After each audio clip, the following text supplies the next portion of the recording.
तो रोजगार की दर कुल जो थी 17% के आसपास थी, तो अब 4.5 बेरोजगारी की दर है, 4.5 करोड़ों के आधार पर रोजगार सृजित किए। नौकरी और रोजगार में अंतर है।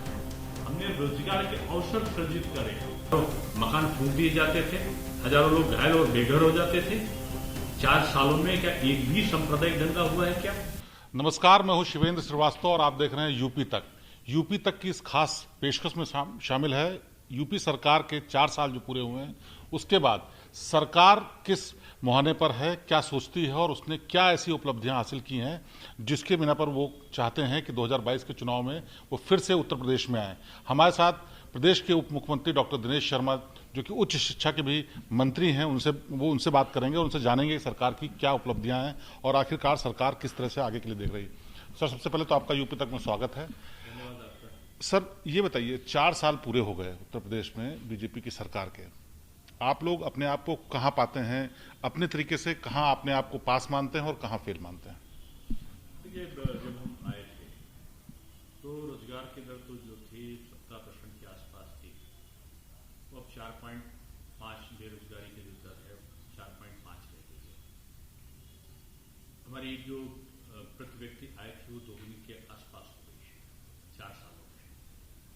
और उत्तर प्रदेश एक ऐसा औद्योगिक राज्य बन गया है जिसमें केवल भारतवर्ष के निवेशक नहीं आ रहे हैं, बल्कि दुनिया के तमाम देश के लोग अपने उद्योगों को जब दूसरे देश में शिफ्ट करना चाहते हैं और भारत आना चाहते हैं, तो भारत में भी उत्तर प्रदेश आना चाहते हैं। अभी 5,000 करोड़ से ऊपर का जो डिस्प्ले बनाने का बहुत बड़ा एक जो औद्योगिक संस्थान है, वो चीन से भारत आया और भारत में भी उत्तर प्रदेश में आकर बनाया है। 250 मेगावाट से ऊपर का डाटा सेंटर हमारे वहाँ लगने की प्रक्रिया प्रारंभ हो चुकी है। कई हजार करोड़, लगभग 50,000 करोड़ के और निवेश डाटा सेंटर में निजी क्षेत्र के लोग करने जा रहे हैं। तो ये उत्तर प्रदेश का बदला हुआ स्वरूप है। आज आईटी के क्षेत्र में लाखों लाख रोजगार सृजित हो रहे हैं। आज जगह जगह आईटी पार्क का निर्माण, उसके अलावा लखनऊ में आईटी शहर की स्थापना की तरफ हम आगे बढ़ रहे हैं। जगह जगह हमने कॉमन सर्विस सेंटर्स की स्थापना हजारों की संख्या में की है। लगभग 60,000 के आसपास लोग रोजगार उसी से पा रहे हैं। आज अगर हम देखा जाए तो अगर 100 मोबाइल बनते हैं तो 100 में 67 मोबाइल केवल उत्तर प्रदेश में बन रहे हैं। यानी 67% का जो भाग है वो आज भारतवर्ष में उत्तर प्रदेश में जो ये आप ये 67% की बात कर रहे हैं, उसी पे मैं एक बात कहना चाहूँगा। जब पहली बार यहाँ इन्वेस्टर समिट हुई, 60,000 करोड़ के आसपास का इन्वेस्टमेंट हुआ, उसमें 40,000 करोड़ के आसपास सिर्फ आईटी विभाग में हुआ। वो विभाग भी आप ही के पास है। तो क्या माना जाए, उत्तर प्रदेश में आईटी की संभावना ज्यादा है, बाकी चीजों में ज्यादा लोग रुचि नहीं ले रहे हैं? नहीं, देखिए, ये मेरा सौभाग्य है कि जो मेरे पास में विभाग था आईटी इलेक्ट्रॉनिक्स, उसमें लोग माननीय मुख्यमंत्री जी के दिशा निर्देशन में अधिक आकर्षित हुए और उससे रोजगार के अवसर भी बहुत ज्यादा सृजित हुए हैं।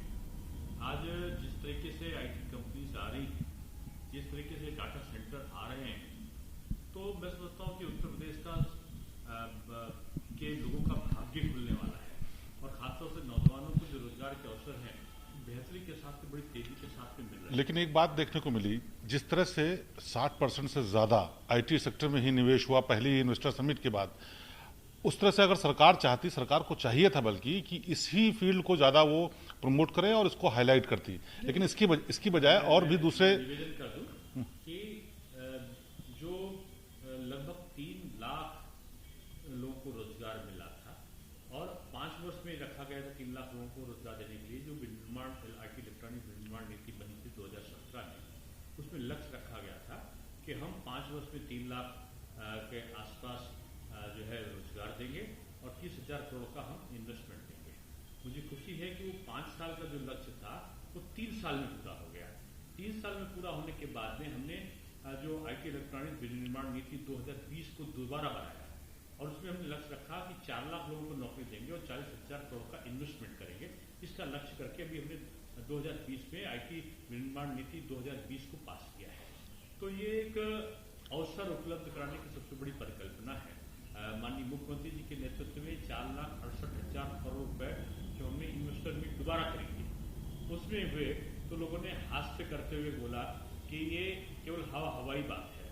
लेकिन आज 3 लाख करोड़ के 4,68,000 करोड़ में से 3,00,000 करोड़ रुपए के जो प्रस्ताव है वो धरातल पे है और उनमें काम शुरू हो गया। रोजगार की बात जो आपने की, वो 4 साल में जो टारगेट पूरा हुआ, करीब 3,87,000 लोगों को नौकरी दी गई विभिन्न सरकारी विभागों में। ये सरकारी आंकड़ा है।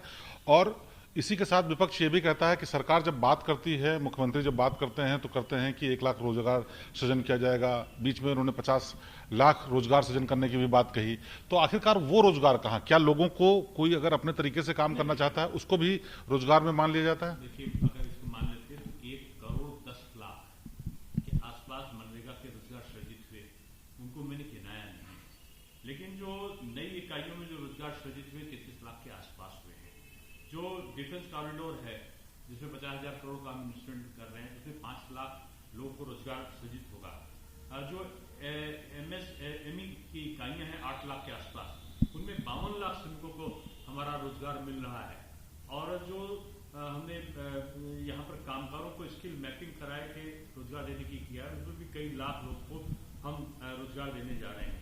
हमारे पास में सबसे ज्यादा जो प्रक्रियाएं हैं, जो सरकारी नौकरी अभी तक का बंद थी, लोगों को पिछली सरकारों में मिलती नहीं थी, हमें 4 साल में 4 करोड़ 15 लाख से ऊपर की सरकारी नौकरियां दी हैं गवर्नमेंट में। और मैंने बताया कि अप्रत्यक्ष रूप में कई लाख जो निजी व्यवसायों में जो ऋण के वितरण के बाद में, जो छोटी इकाइयों को लगाने के बाद में, जो IT इलेक्ट्रॉनिक्स में, जो इंडस्ट्रियल जो इकाइयां हैं उसमें, जो कौशल विकास के माध्यम से उसमें हम कई लाख यानी हम करोड़ों के आधार पर रोजगार सृजित किया। नौकरी और रोजगार में अंतर है।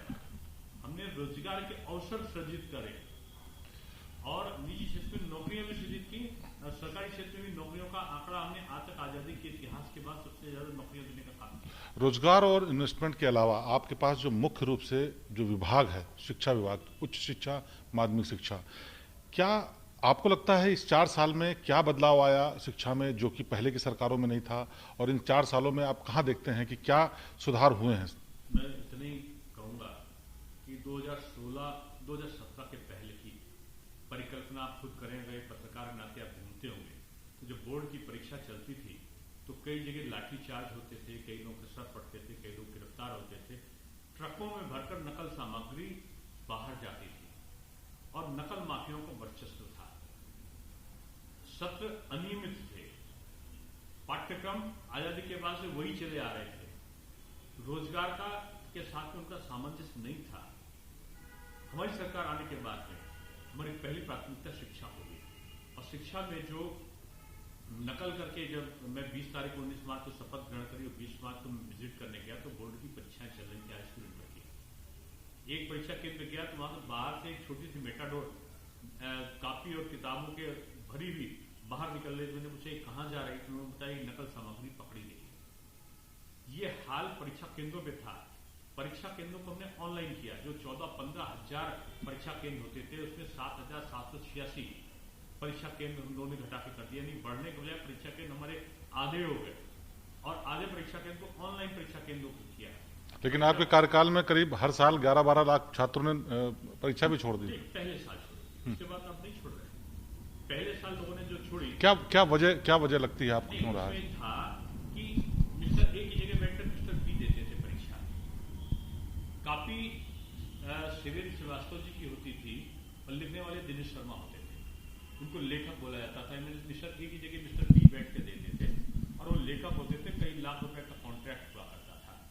ऐसे लोगों ने दो आसपास के प्रदेश थे, प्रदेशों से चलकर लोग आते थे उत्तर प्रदेश में, जैसे कोई मेला और त्योहार मनाने आता वैसे वो परीक्षा देने आते थे।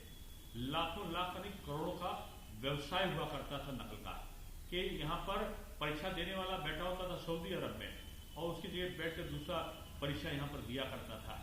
नकल सामग्री होती, कॉपी आपकी ये है, कॉपी दूसरी लिखकर आती थी, इस कॉपी की जगह दूसरी कॉपी जमा हुआ करती थी। इस प्रकार की चीजों को हम लोगों ने रोका, कॉपी को डिकोडिंग किया।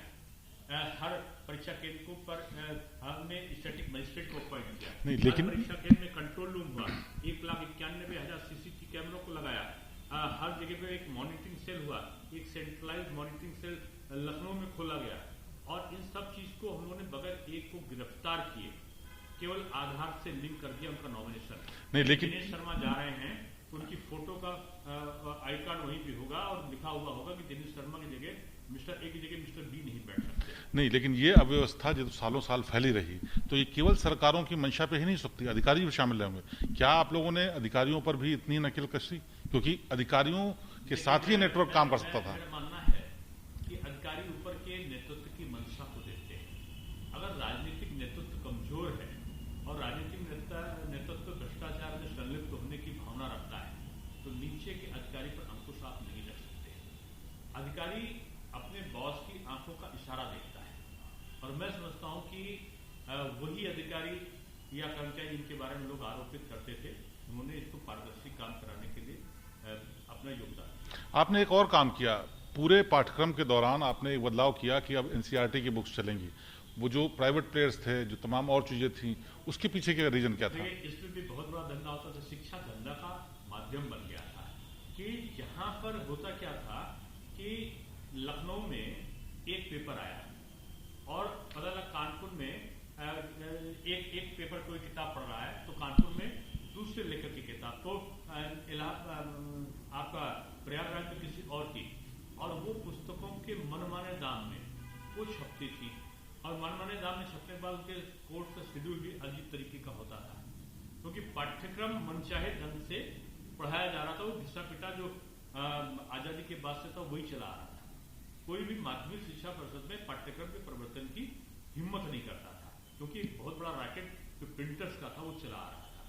इसको तोड़ने के लिए जो एक बच्चों को किताब 1,000 रुपए की किताब खरीदना पड़ता था, 1,500 की किताबें खरीदना पड़ता था, एक किताबें के खर्चे की, और हर एक राइटर बदल जाते थे।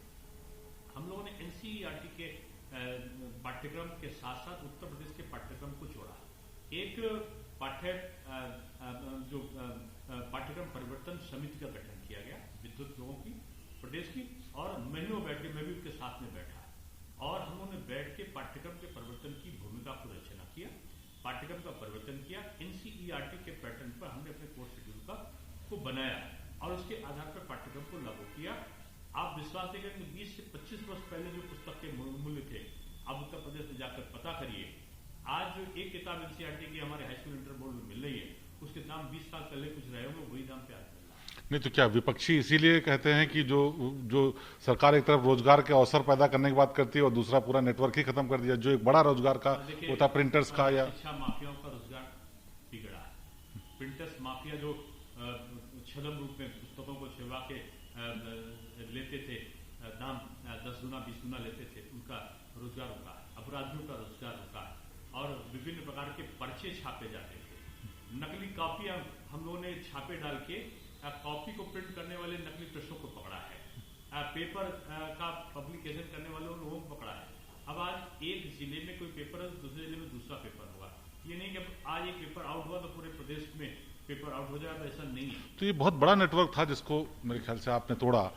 क्या कभी ऐसी कोई दिक्कत आई, क्योंकि आपने बताया ना कि ऊपर के लोगों की तरफ से भी बहुत सारी चीजें होती हैं, आपसे ऊपर या आपके और जो पूरी व्यवस्था में लोग ऊपर हैं, उन लोगों की तरफ से किसी तरह कोई दबाव, किसी तरह कोई डर, कोई ऐसा पैदा किया गया जिससे कि इतने बड़े नक्शे पे आप हम? मैं सौभाग्यशाली लोगों में से एक हूँ, जो हमारे पार्टी का नेतृत्व भी संगठन के तौर पे माननीय नेताजी रहे हों या अमित शाह जी रहे हों, उनका पूरा प्रोत्साहन रहा।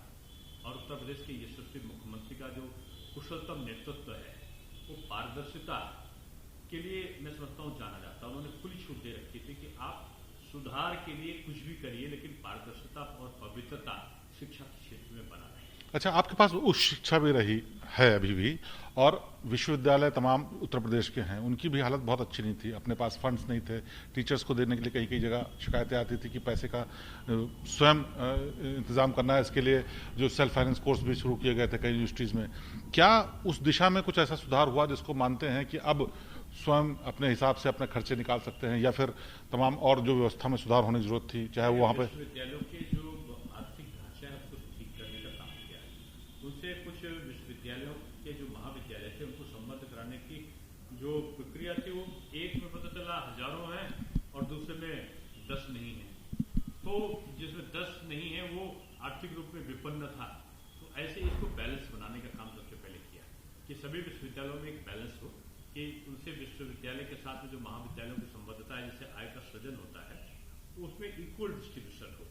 उसको करने का काम सबसे पहले प्रथम चरण में किया है। जब विश्वविद्यालय अपने पल पे खड़े तो सेल्फ फाइनेंस बोर्ड, जो स्ववित्त पोषित बोर्ड्स हैं, उनको वहां पे हमने विश्वविद्यालय में नए नए पाठ्यक्रमों को जो स्किल डेवलपमेंट से संबंधित भी थे, जो आर्थिक सुधारों से संबंधित भी थे, जो विज्ञान से भी संबंधित थे, उनको हम लोगों ने चलाया है। और चलाने के बाद वो काफी पॉपुलर बने, उससे भी विश्वविद्यालयों की आय बढ़ी। सारे विश्वविद्यालयों में शोध गंगा पोर्टल्स की स्थापना की गई, जो गुड प्रैक्टिसेस हैं वो हमारे उसमें अपलोड होने के बाद उनको पूरे देश या दुनिया के लोग उसका पढ़ने की, फलानी विश्वविद्यालय में कौन सा आज रिसर्च पेपर पब्लिश हुआ, कौन सी पीएचडी हुई, उसको सब देख सके, उसमें क्या क्या लिखा गया है। यही चीजों को हमने करने के लिए डिजिटल लाइब्रेरी को बनाया है। ये जो कोविड-19 के दौर में ऑफलाइन हमारी जो पठन पाठन की प्रक्रिया थी वो बाधित थी, उसको हमने जो कोरोना का संक्रमण काल था उसको हमने एक उपलब्धि के रूप में उसको बनाया। उस वक्त ये भी कहा गया, लोग मांग कर रहे थे कि इस सत्र को निल कर दिया जाए, आगे मांग आई।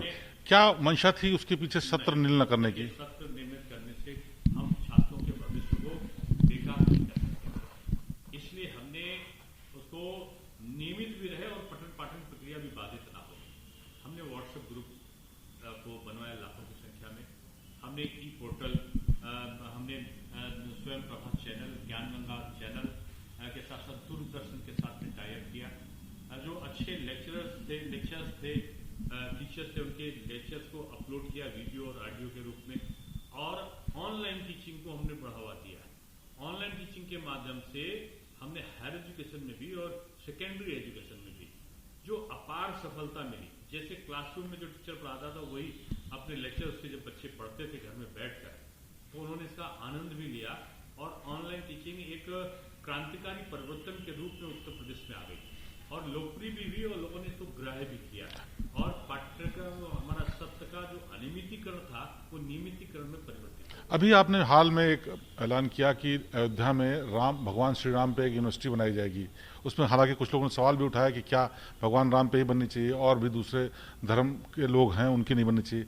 क्या बीजेपी सरकार की ऐसी भी मंशा है कि अयोध्या के अलावा भी तमाम और जगहों पे इस तरह के धार्मिक चीज़ों की से रिलेटेड यूनिवर्सिटीज शुरू की जाएं, जिससे लोग भारत की सभ्यता या भारत की संस्कृति के बारे में जान सकें? मैं कहना चाहूंगा कि मर्यादा पुरुषोत्तम श्री राम को अगर भगवान के रूप में नहीं, एक मानव के रूप में आप देखो तो उनके जो जीवन का आदर्श है, एक भाई के रूप में, एक पति के रूप में, एक पुत्र के रूप में, एक समाज के पालनहारा के रूप में, तो अद्वितीय स्वरूप दिखाई पड़ता है उनका जीवन चरित्र।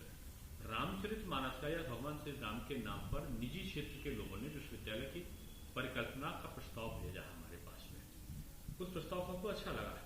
उसमें वैदिक जो हमारी संस्कृति है उसको पाठ्यक्रम के रूप में पढ़ाएंगे। जो हमारा कर्मकांड है, जैसे प्रोफेशनल कोर्स के रूप में लोगों को रोजगार के अवसर देगा।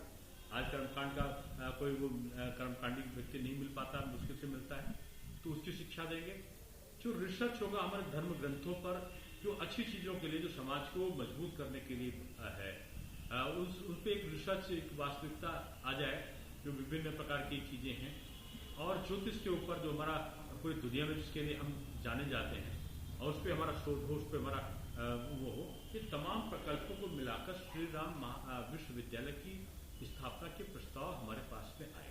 नहीं तो इस लिहाज से तो जो अच्छी बातें सिखाने, अच्छा जो समाज में संदेश देने के लिए, तो सिखों के जो धर्मगुरु हैं, जो मुस्लिम के धर्मगुरु हैं, वो भी कर सकते हैं। मोहम्मद साहब के लिए, गुरु गोविंद साहब के लिए होना चाहिए।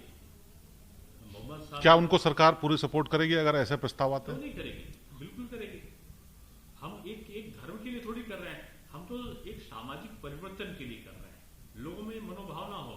गुरु ग्रंथ साहब के बारे में अभी तो माननीय मुख्यमंत्री जी ने जो साहबजादों का जो शहीद दिवस था अपने आवास पे मनाया। जो साहबजादों का जो शहीद दिवस था वो माननीय मुख्यमंत्री जी के आवास पे लंगर किया गया और हम लोग सारे लोग उसमें बैठे हैं। तो हम तो इस चीज को प्रोत्साहन देंगे। हम सूफी सर्किट बना रहे हैं। सूफी संत जो मुस्लिम धर्मगुरु जो सूफी सर्किट है उसको आगरा और फतेहपुर सीकरी में बना रहे हैं। हम धर्म के आधार पर कहां बात कर रहे हैं? हम तो चाहे वो किसी धर्म की अच्छी चीज है उसको ग्रहण करने की बात कर रहे हैं। निजी क्षेत्र में, ये निजी विश्वविद्यालय के क्षेत्र में ये प्रस्ताव आया है श्री राम विश्वविद्यालय का, उसको हमने स्वीकार किया है। कोई जैन विश्वविद्यालय के लिए आएगा, कोई किसी और धर्म के लिए आएगा, हम स्वीकार करेंगे। नहीं, लेकिन बीजेपी की सरकार जब भी आती है, पावर में होती है, तो एक मुद्दा बहुत प्रोमिनेंटली उठता है, वो है हिंदू मुसलमान का। क्या बीजेपी इसी ही एजेंडे पे चल करके 4 साल के अपने कार्यकाल को देखती है, या फिर इसमें कोई आगे परिवर्तन की संभावना है? क्योंकि ये आप एक चीज बताइए कि बीजेपी की सरकार के पहले भी सरकारें थी, जगह जगह सांप्रदायिक दंगे होते थे, सैकड़ों लोग मारे जाते थे, हजारों मकान फूंक दिए जाते थे, हजारों लोग घायल और बेघर हो जाते थे। 4 सालों में क्या एक भी सांप्रदायिक दंगा हुआ है? क्या एक भी व्यक्ति सांप्रदायिक दंगे में मारा गया है? क्या हमारे मुस्लिम बंधुओं की आबादी 17 से 19% के आसपास के बीच में होगी उत्तर प्रदेश में। लेकिन भाजपा सरकार में जो हमारी योजनाएं हैं, जिनको मैं गिना रहा हूं आपको बार बार, इन योजनाओं का प्रतिशत देखिए। अगर अटल आवास मिले हैं तो अटल आवास में कितने प्रतिशत मिला है? अगर सबको करें तो 37% लाभ 17 और 19% की आबादी होने के बावजूद अल्पसंख्यक वर्ग को, खासतौर से मुस्लिम वर्ग को 37% लाभ मिला है। तो जो हमारी ये सरकार की योजना है, शौचालय बने हैं तो उनको भी मिला है, तो उनको सबसे ज्यादा मिला है, उनकी आबादी से ज्यादा मिला है। अटल आवास मिले तो उनको आबादी से ज्यादा मिला है। गैस सिलेंडर मिले हैं तो उनको उसकी आबादी से ज्यादा मिला है।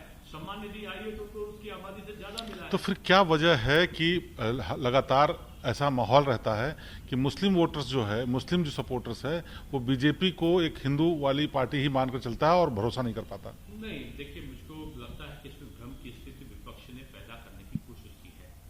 तमाम मुस्लिम बंधु हैं, वे इस चीज को बेहतर समझने लगे हैं और कई जगह वो खुलकर मोदी जी की और योगी जी के समर्थन में आए हैं। मैं कह रहा हूं तो आप इसको एक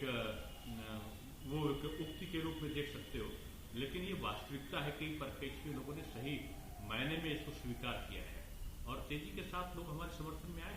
नहीं, लेकिन फिर ऐसे असदुद्दीन ओवैसी जैसे लोग बीच में आ जाते हैं और वो बताते हैं कि उत्तर प्रदेश में जो 135 एनकाउंटर हुए 4 साल में, उसमें 37% मुस्लिम्स के हुए हैं और डाटा भी यही बताता है कि 135 में से 51 ऐसे हैं जो मुस्लिम समाज से आते हैं। तो क्या ये माना जाए कि उत्तर प्रदेश में जो अपराधी हैं वो ज्यादातर मुसलमान हैं, या फिर मुसलमानों को विशेष रूप से टारगेट किया गया? लेकिन ऐसा जो लोग बोलते हैं उनको बेहतर तरीके से समझना चाहिए कि अपराधी की कोई जात या कोई संप्रदाय नहीं हुआ करता, और अपराधी को अगर जाति और संप्रदाय के रूप में देखेंगे, वो गोली चला रहा है, किसी को मार रहा है, उससे हम पूछेंगे तुम हिंदू हो क्या, तुम मुसलमान हो क्या, तब हम तुमको दंड देंगे, तो ये सरकार की नैतिकता का भाव नहीं होगा। सरकार बगैर भेदभाव के, अब उसमें भी हम आरक्षण देने लगेंगे क्या?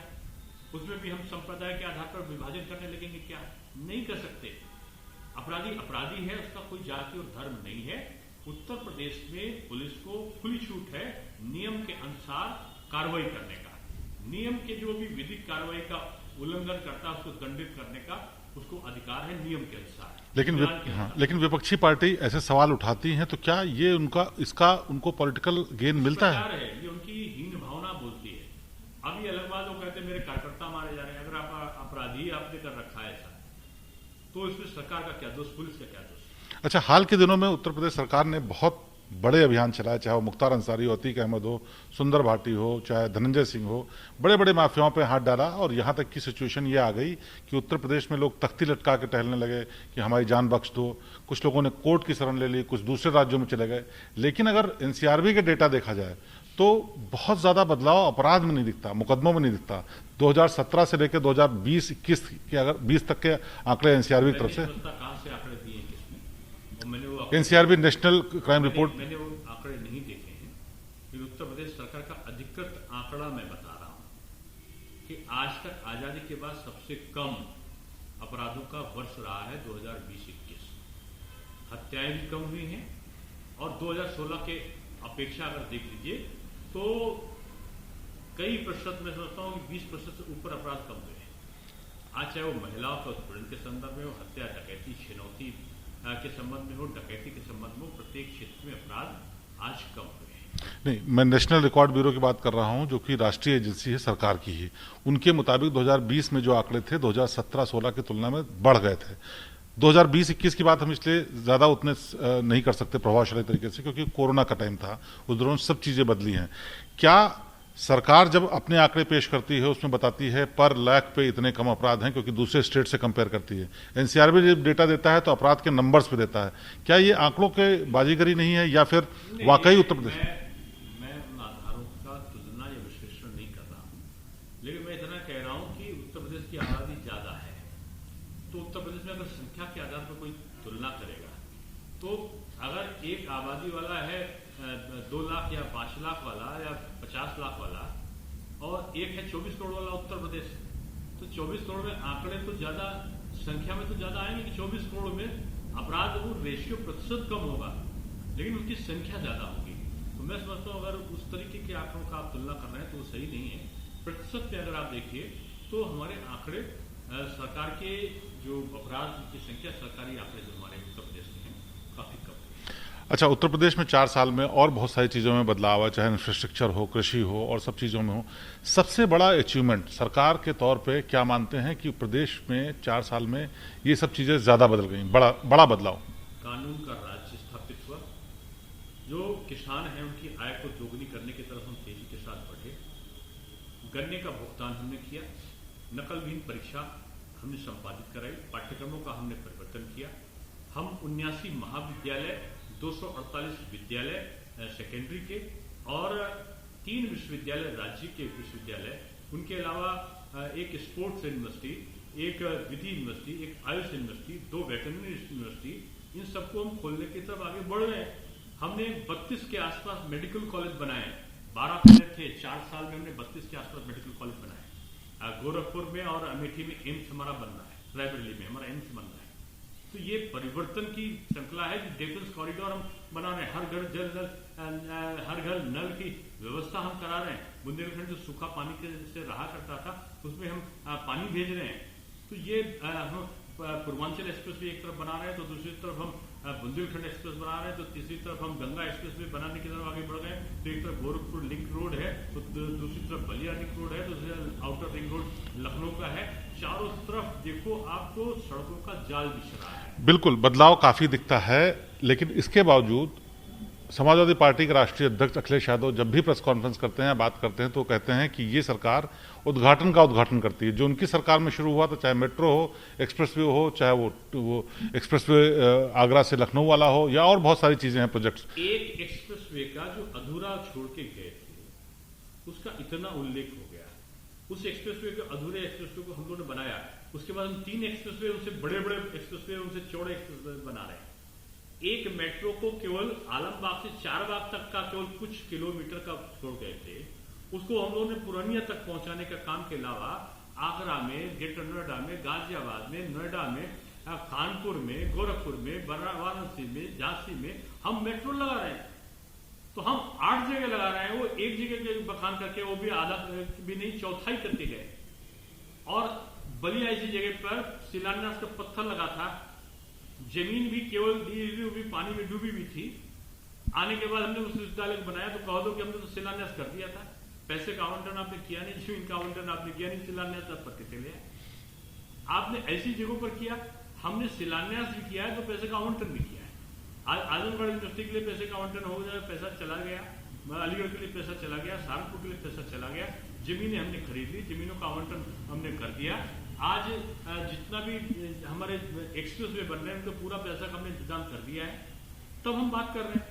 आप किसी चीज का पत्थर लगा के चले गए हो गए अगर, और वो आगे हमने बनाया उसको, तो हमने पाप किया क्या? हमने तो आपके पाप को धोया है। जो आप पाप करके गए थे कि बगैर कार्य योजना के आपने पत्थर लगा दिया था, उस पत्थर को हमने अपने पैसे लगा के, अपनी योजनाओं को लगा के हमने उसको पूरा किया।